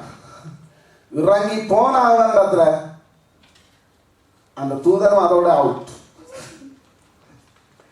இந்த அப்படிப்பட்ட கிறிஸ்தவ வாழ்க்கை வாழுகிற விசுவாசிகள் இந்த நாட்களில் அநேக பேராக இருக்கிறார்கள். ஹல்லேலூயா. ஆனா நாங்க ரொம்ப நல்லவர்கள். ஹல்லேலூயா. நாங்கள் தேவனை ரொம்பவும் நேசிக்கிறவர்கள். ஆமென். நாங்கள் தேவன் மீது ரொம்பவும் அன்பு செலுத்துகிற பிள்ளைகள். ஆமென், ஹல்லேலூயா. கர்த்தர் எங்களுக்காக பட்ட பிரயாசங்களையும் தேவன் எங்களுக்காக பட்ட பாடுகளையும் நாங்கள் நினைவு கூர்ந்து அவர் மேலே பக்தி வைராக்கியம் உள்ள பிள்ளைகளாக நாங்கள் இருக்கிறோம். ஆமென், ஹல்லேலூயா.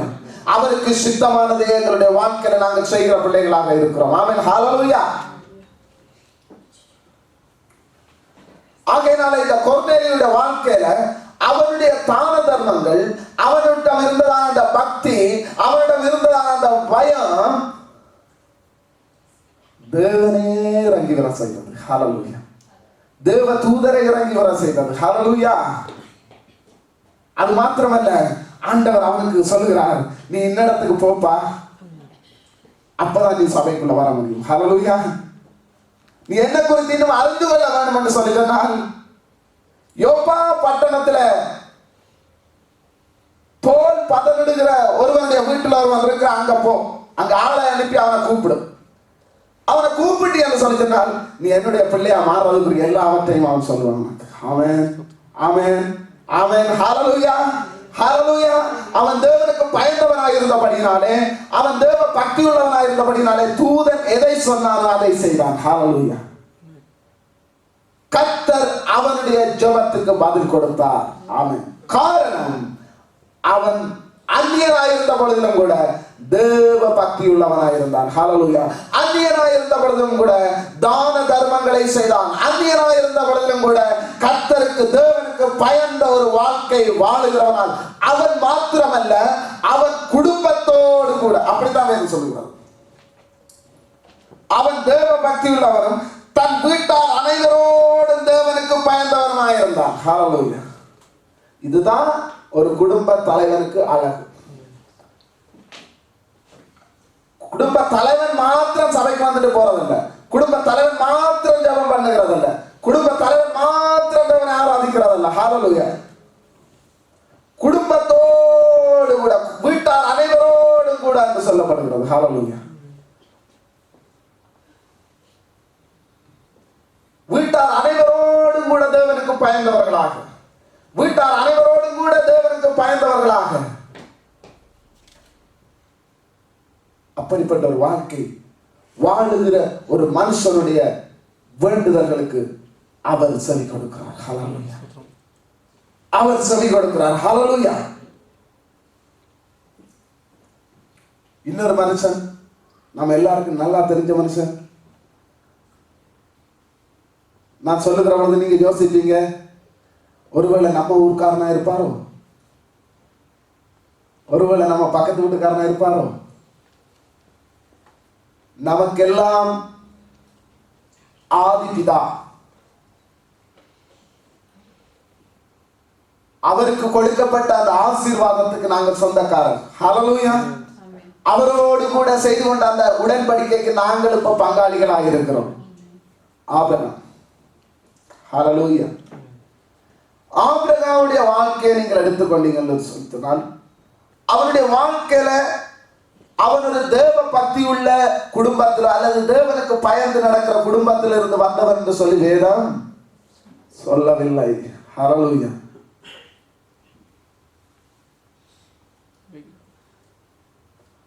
ஒரு குடும்பத்துல தாய் தகப்பன் ஆண்டவருக்குள்ளாக வாழுகிற பொழுது பிள்ளைகளும் ஆண்டவருக்குள்ளாக வாழுகிறது அது இயல்பான காரியம். ஹல்லேலூயா. பல இடங்களிலே அது முரண்பாடாக இருக்கிறது. அவர்கள் இருந்தாலும் பிள்ளைகள் வேறு விதமாக போகிற காரியங்கள் உண்டு. ஆனாலும் பெரும்பாலும் தாயும் தகப்பனும் கர்த்தருடைய பிள்ளைகளாக இருக்கிற பொழுது அவருடைய பிள்ளைகளும் கர்த்தருடைய பிள்ளைகளாக வளருவார்கள். ஆமென்.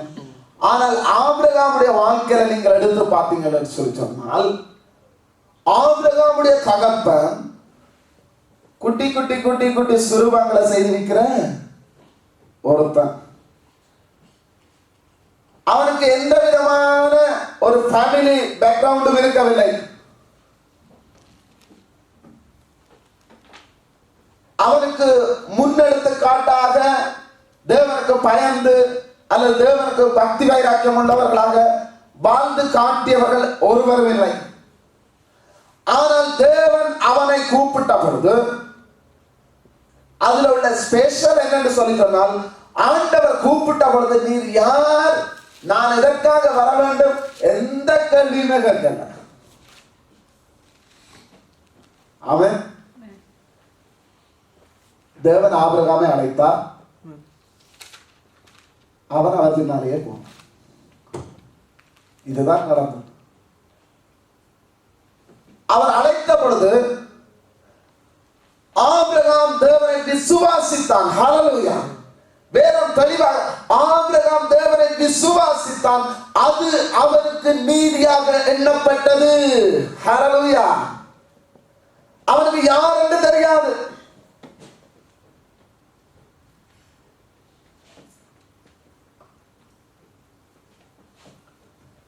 தேவ பக்தி உள்ள ஒரு மனுஷன், தேவனுக்கு பயந்தவன், ஆண்டவருக்கு சித்தமானதே செய்கிற மனுஷன். ஹல்லேலூயா. அப்படித்தான் ஆபிரகாம் பார்த்தோம். அதனால ஆபிரகாம் கூப்பிடுகிற பொழுது அவனுடைய கூப்பிடுவதற்கு ஆண்டவர் செவி கொடுக்கிறார். ஹல்லேலூயா.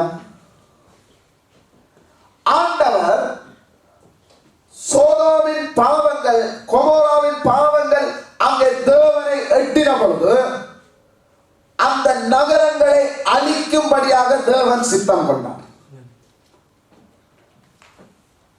அந்த வேளையில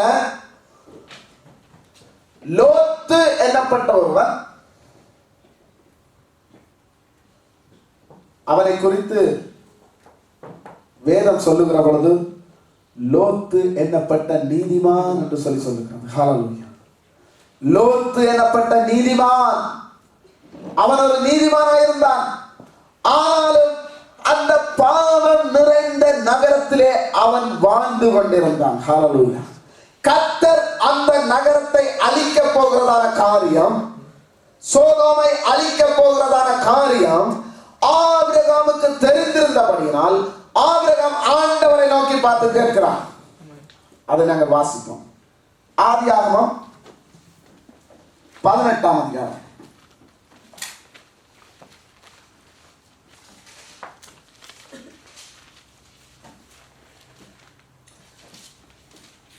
23வது வசனம்.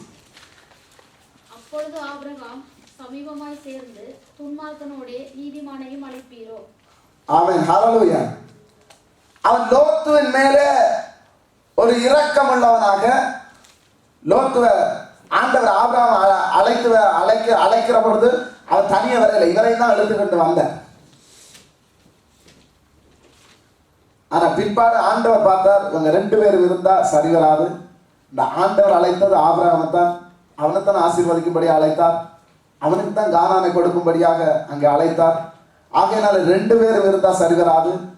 2 பேரும் இருக்கிற வரைக்கும் தேவனுடைய அந்த வாக்கு தத்தத்தை இவன் சுதந்திரித்துக் கொள்ள முடியாது.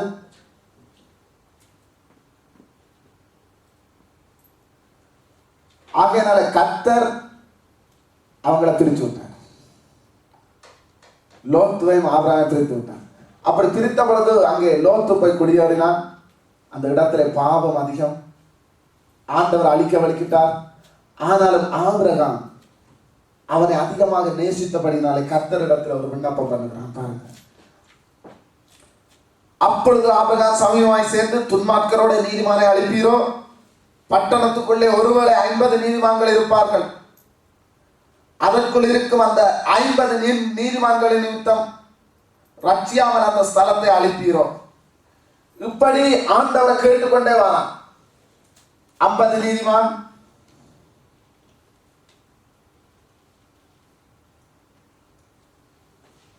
5 பேர் குறைந்திருப்பார்கள். 50 நீதிமான்ல 5 பேர் குறைந்திருந்தா அழிப்பீரோ? இப்படியாக கேட்டுக்கொண்டு வந்து கடைசியாக நீங்கள் பார்த்தீங்க என்று சொல்லி சொன்னால் கேட்கிற, அப்பொழுது அவன் ஆண்டவருக்கு கோபம் வராதிருப்பதாக, நான் இன்னும் இந்த ஒரு விசை மாத்திரம் பேசுகிறேன், 10 நீதிமான்கள் அங்கே காணப்பட்டாலோ என்றான். அதற்கு அவர் 10 நீதிமான்கள் நிமித்தம் அதை அழிப்பதில்லை என்றார். ஹல்லேலூயா. ஆகையினால இந்த இடத்துல நீங்க பார்த்தீங்க என்று சொல்லி சொன்னால் கர்த்தர் ஆபிரகாமின் வேண்டுதலுக்கு செவி கொடுக்கிறார். காரணம், அவன் தேவ பக்தி உள்ளவன், தேவனுக்கு பயந்தவன், தேவனுடைய சித்தத்துக்கு தன்னை ஒப்பு கொடுத்தவன், தேவனுடைய சித்தத்தை அவனுடைய வாழ்க்கையில நிறைவேற்றி வருகிறவனாக இருந்தான். ஹல்லேலூயா.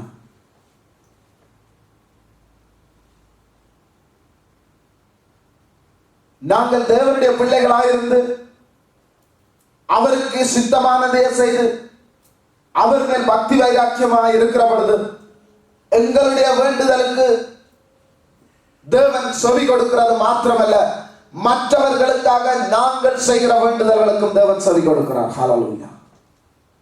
மற்றவர்களுக்காக நாங்கள் செய்கிற வேண்டுதலுக்கு தேவன் செவி கொடுக்கிறார். ஹல்லேலூயா. ஆகையினால அவருடைய வேண்டுதலை கேட்டு நீங்கள் பிற்பாடு அப்படியே வாசித்துக் கொண்டீங்க போனீங்கடா,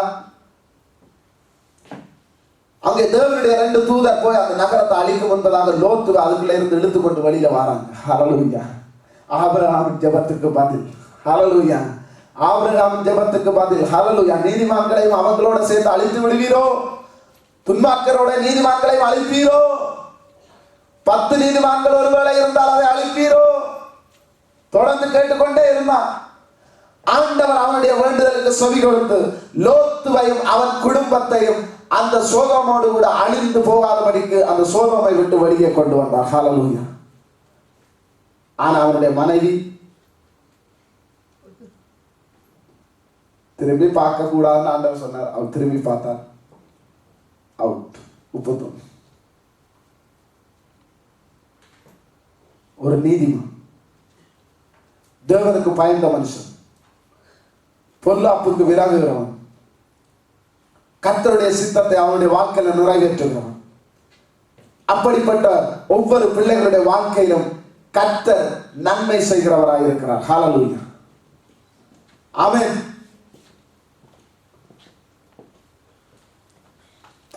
ஆபிரகாமுக்கு கொடுத்த அந்த வாக்குத்தத்தத்தை, ஆபிரகாமோடு செய்து கொண்ட அந்த உடன்படிக்கை தேவன் இந்த நாட்களிலே நிறைவேற்றி இருக்கிறார் என்று சொல்லி, அதற்கு காரணம் அவன் தேவனுக்கு செவி கொடுக்கிறவனாய் இருந்தான். ஹல்லேலூயா. அவன் தேவனுடைய சித்தத்தை செய்கிறவனாய் இருந்தான். ஆபிரகாம் தேவனை விசுவாசித்தான், அது அவனுக்கு நீதியாக எண்ணப்பட்டது. ஹல்லேலூயா.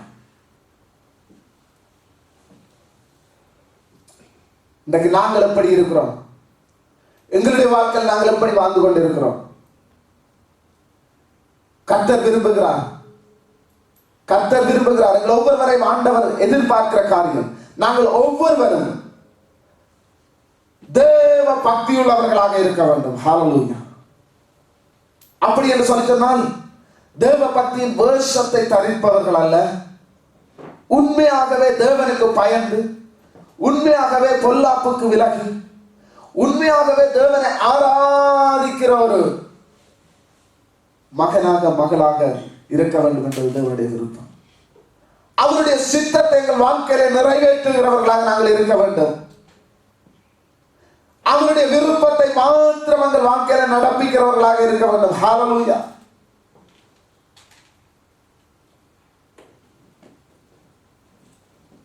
முன்னே அசுத்தத்தை நடப்பிக்கும்படி பாவ காரியங்களுக்கு எங்கள் சரீரங்களை ஒப்புக் கொடுத்த நாங்கள் இப்பொழுதோ அவருடைய ரத்தத்தினாலே பாவங்கள் கழுவப்பட்டவர்களாக, பரிசுத்தவான்களாக, நீதிமான்களாக, தேவனுடைய சித்தத்தை எங்கள் வாழ்க்கையில நிறைவேற்றுகிறதற்கு எங்கள் சரீரங்களை ஒப்புக் கொடுத்தவர்களாக நாங்கள் இருக்க வேண்டும் என்பது தேவனுடைய விருப்பம். ஹல்லேலூயா. நானும் நீயும் விரும்பினமோ இல்லையோ நாங்கள் அப்படித்தான் வாழ வேண்டும் என்பது தேவனுடைய வரையறை. அப்படி வாழுகிற பொழுதுதான் ஆண்டவர் எங்களுடைய வேண்டுதலுக்கு செவி கொடுக்கிறவராயிருக்கிறார். ஹல்லேலூயா.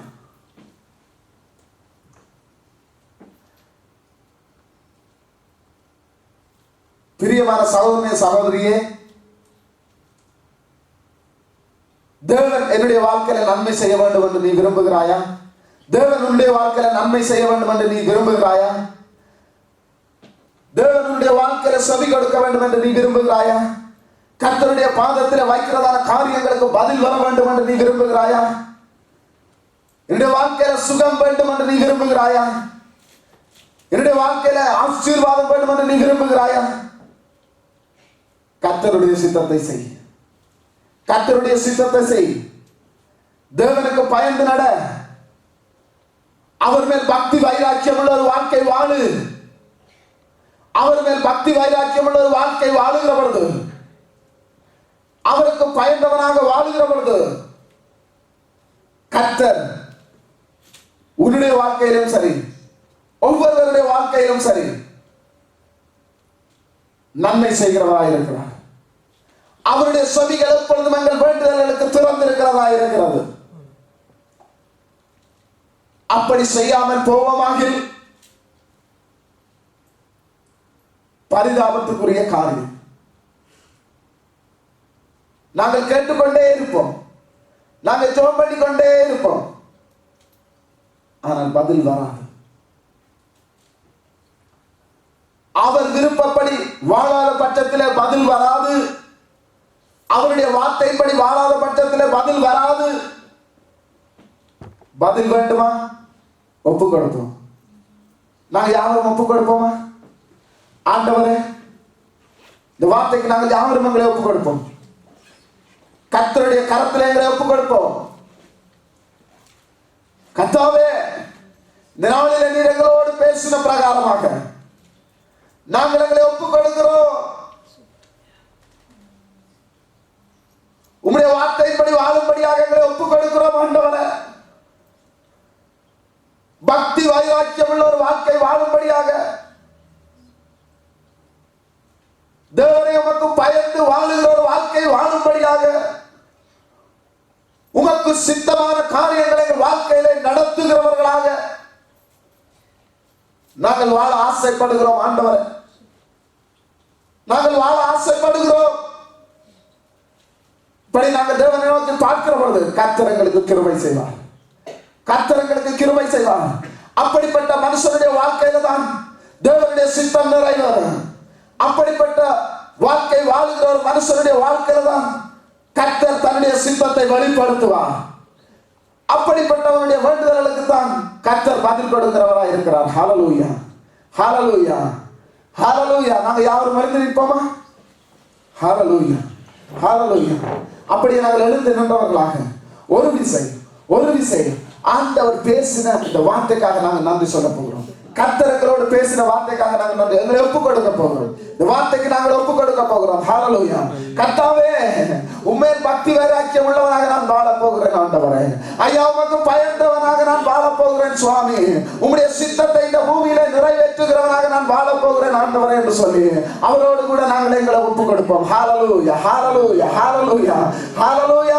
ஆண்டவரே, தேவரே, இந்த நாளிலும் ஆண்டவரே, ஐயா, எங்கள் மத்தியிலே நீர் பேசின உம்முடைய மகத்துவமான வார்த்தைகளுக்காக நன்றி. ஆண்டவரே, உம்முடைய வார்த்தையை கொண்டு நீர் மறுபடியும் எங்களோடு பேசி வருகிறபடியால் நன்றி. ஆண்டவரே, உம்முடைய வார்த்தை ஜீவன் உள்ளது, உம்முடைய வார்த்தை உயிர் உள்ளது. ஆண்டவரே, மரித்து போயிருக்கிற எங்கள் ஒவ்வொருவருடைய ஆத்மாவையும் அந்த வார்த்தையை உயிர்ப்பிக்க வல்லமை உள்ளதா இருக்கிறபடியால் நன்றி. ஆண்டவரே, இந்த நாளிலே நீர் எங்களோடு பேசிக்கொண்ட பிரகாரமாக ஆண்டவரே, ஐயா, நாங்கள் எங்களை ஒப்பு கொடுக்கிறோம். ஐயா, ஒப்பு கொடுக்கிறோம். ஆண்டவரே, உமக்கு பயந்தவர்களாக வாழும்படியாக, தேவ பக்தியில் உள்ளவர்களாக இருக்கும்படியாக, கர்த்தாவே, உம்முடைய சித்தத்தை செய்கிற பிள்ளைகளாக இருக்கும்படியாக எங்களை ஒப்புக் கொடுக்கிறோம். ஆண்டவரே, நீ பேசின நம்முடைய வார்த்தைக்காய் நன்றி சொல்லுகிறோம். நீ பேசின நம்முடைய வார்த்தைக்காய் நன்றி சொல்லுகிறோம் ஆண்டவரே. நன்றி ஆண்டவரே, நன்றி நன்றி நன்றி. ஹalleluya ஹalleluya. ஸ்தோத்திரம் ஆண்டவரே. அப்பா உங்களை ஸ்தோத்திரிக்கிறோம். ராஜாவே உமக்கு நன்றி சொல்லுகிறோம். இந்த நாளில் எங்களோடு கூட இருந்தவரே உமக்கு நன்றி சொல்லுவோம். ஆண்டவரே இந்த நாளில் எங்களோடு கூட எங்களை வழி நடத்தினபடி நான் நன்றி சொல்லுவோம். கர்த்தாவே நீர் எங்களை நடத்தினீரே உமக்கு நன்றி சொல்லுகிறோம். ஆண்டவரே உம்மை ஆராதிக்கத்தக்கதாக, உம்மை துதித்து பாடத்தக்கதாக, உம்முடைய வார்த்தையை கேட்கத்தக்கதாக நீர் கொடுத்த மகத்துவமான கிருபைகளுக்காய் நன்றி சொல்லுகிறோம் ஆண்டவரே. ஹalleluya ஹalleluya ஹalleluya. ஸ்தோத்திரம் ஆண்டவரே. தகப்பனே உங்களை ஸ்தோத்திரிக்கிறோம். ஹalleluya ஹalleluya. ஸ்தோத்திரம் ஆண்டவரே. அப்பா உங்களை ஸ்தோத்திரிக்கிறோம் சுவாமி. எங்களை நேசிக்கிற நல்ல தகப்பனே, பரிசுத்த ஆவியானவரே, இந்த நாளிலும் ஆண்டவரே இந்த மத்தியான பொழுதில் எங்களை ஒப்புக் கொடுக்கிறோம். தேவ ஆவியானவர் தாமே ஐயா இந்த நாளிலும் எங்களோடு கூட இருந்து எங்களை வழி நடத்தினவரை உமக்கு நன்றி சொல்லுகிறோம் ஆண்டவரே. உம்முடைய உடன்படிக்கையை நினைவு கூர்ந்தவர்களாக, உம்முடைய பிள்ளைகளாக, உம்முடைய பிள்ளை என்ற உணர்வோடு கூட, அப்பா பிதா என்ற உரிமையோடு கூட உம்முடைய சமூகத்திலே வந்து உம்மை ஆராதிக்கத்தக்கதாக கிருபை செய்தவரை உமக்கு நன்றி சொல்லுகிறோம் ஆண்டவரே. இந்த நாள் நல்ல நாளாக இருக்கிறபடினால் உமக்கு நன்றி சொல்லுகிறோம். இந்த நாளிலே நீர் கொடுத்த ஆசீர்வாதமான காரியங்களுக்காய் நன்றி ஆண்டவரே. நீர் கொடுத்த விடுதலைக்காய் நன்றி சுவாமி. நீர் பேசின வார்த்தைகளுக்காய் நன்றி ஆண்டவரே. உம்முடைய சமூகம் எங்களோடு கூட இருக்கிறபடினால் நன்றி சொல்லுகிறோம் ஆண்டவரே சுவாமி. வந்திருக்கிற ஒவ்வொரு பிள்ளைகளையும் தேவரை நீர் ஆசீர்வதிப்பீராக ஆண்டவரே. வந்தது நல்லது என்று சொல்லத்தக்க வகையில கர்த்தாவே இந்த நாளிலே நீர் பிள்ளைகளை வழி நடத்தினபடினால் உமக்கு நன்றி சொல்லுகிறோம் ஆண்டவரே. ஒவ்வொரு பிள்ளைகளையும் ஆசீர்வதிப்பீராக, பேர் பேராக ஆசீர்வதிப்பீராக, குடும்ப குடும்பமாக ஆசீர்வதிக்கும்படியா ஜெபிக்கிறோம் ஆண்டவரே. இந்த இடத்துல இருந்து பிள்ளைகள் கடந்து போகிற பொழுது கர்த்தாவே வருகிற நாட்களிலே அவர்களை நீர் வழி நடத்துவீராக, அவர்களை காத்துக் கொள்ளுவீராக. அவர்கள் சிரசின் மேலுடைய ஆசீர்வாதம் தங்குவதாக ஆண்டவரே. அவர்கள் செய்கிற கையின் பிரயாசங்கள் எல்லாவற்றையும் ஆசீர்வதிக்கும்படியா ஜெபிக்கிறோம் ஆண்டவரே. கூட இருப்பீராக, வழி நடத்தும் ஆண்டவரே. உம்முடைய கரத்தில் எங்கள் யாவரையும் ஒப்புக் கொடுக்கிறோம். இயேசு கிறிஸ்துவின் நாமத்தினாலே ஜெபிக்கிறோம் எங்கள் ஜீவனோட நல்ல பிதாவே. ஆமென் ஆமென் ஆமென். கர்த்தராகிய இயேசு கிறிஸ்துவின் கிருபையும் பிதாவாகிய தேவனுடைய அன்பும் பரிசுத்த ஆவியானவருடைய அந்நியோன்ய ஐக்கியமும் எங்கள் அனைவரோடும் இந்த உலகத்தில் உள்ள சகல பரிசுத்தவான்களோடும் கூட இன்றும் என்றும் சதா காலங்களிலும் கூட இருப்பதாக. ஆமென் ஆமென் ஆமென். எல்லாரும் சேர்த்து சொல்லுவோம். என் ஆத்துமாவே கர்த்தரை ஸ்தோத்திரி, என் முழு உள்ளமே அவருடைய பரிசுத்த நாமத்தையே ஸ்தோத்திரி. என் ஆத்துமாவே கர்த்தரையே ஸ்தோத்திரி, கர்த்தர் செய்த சகல உபகாரங்களையும் மறவாதே. ஆமென் ஆமென் ஆமென். ஹalleluya ஆமென். கர்த்தர் தாமே உங்களை ஒருவரை ஆசீர்வதிப்பாராக. ஆமென். ஹalleluya.